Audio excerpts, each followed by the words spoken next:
Imagine you are 19 years old, and yesterday your biggest financial decision was whether you wanted extra guacamole with your Chipotle. But today you wake up worth millions, not because you built a company, not because you worked 80 hours a week, not because you made brilliant investments, but because 6 random numbers appeared on a screen that matched your ticket, and suddenly your life changes forever. Now, most people think winning the lottery is a money story. It is not. It is a people story. Recently, a 19-year-old lottery winner found himself at the center of a family war after winning millions and deciding to give his parents what most of us would consider an incredibly generous gift, millions of dollars. Yet even that was not enough to stop conflict, resentment, and accusations from emerging, because here's the dirty secret nobody tells you. Money does not change people. It reveals people. The moment you become wealthy, every relationship you have gets stress tested. Friends, family, coworkers, neighbors, that cousin you haven't heard from since elementary school. Suddenly, everybody develops a business idea. Everybody has a hardship. Everybody needs a loan, and everybody has an opportunity.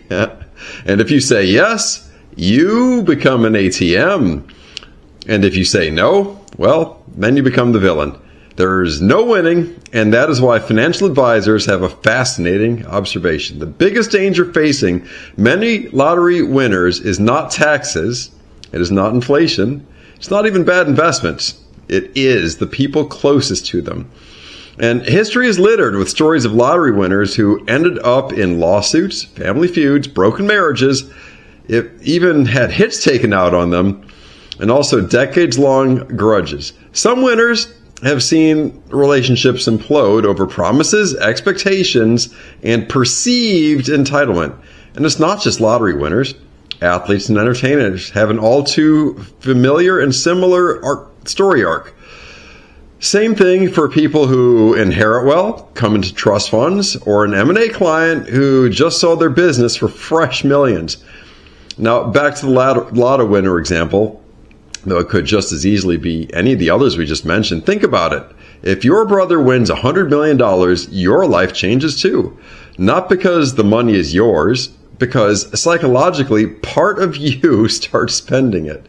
You begin imagining possibilities, the house, the debt payoff, the vacations, the business startup, the retirement. And then something dangerous happens. You stop viewing the money as theirs, and you start viewing it is partially yours, not legally, but emotionally. And emotional accounting is where families go to die.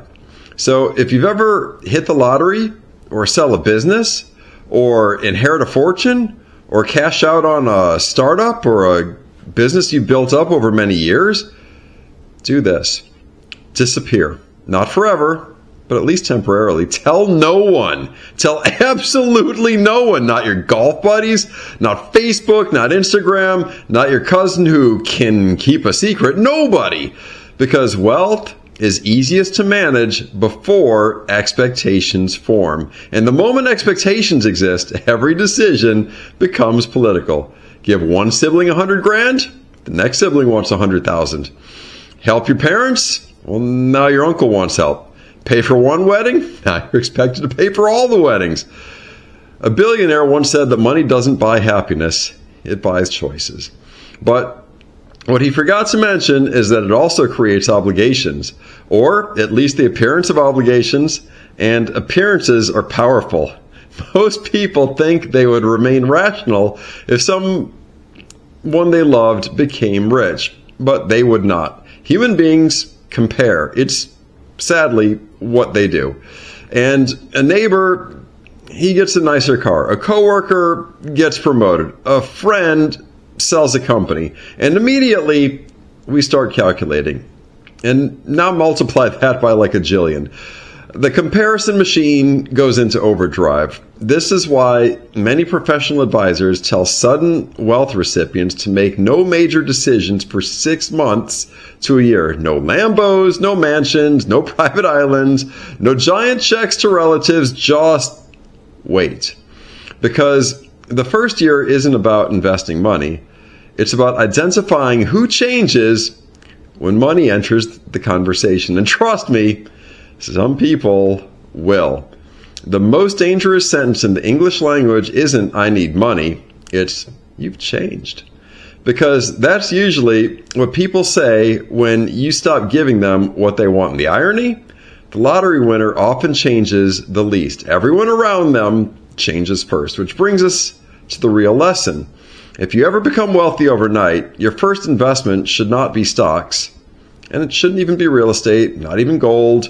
Your first investment should be time. Time to think, time to plan, time to discover who actually cares about you and who cares about your balance sheet. Because the greatest luxury in the world is not a private jet, it is not a mansion, it is not even financial freedom. It's knowing which relationships are real. And sometimes the fastest way to discover that is for a few $1,000,000 to suddenly appear in your bank account. So let me ask you, if you won $50 million tomorrow, who would be the first person you would tell? And more importantly, would telling them be your first mistake? And now you know the rest of the story about what to do or not to do if you ever win the lottery or come into a sudden large liquidity event. Build that stack.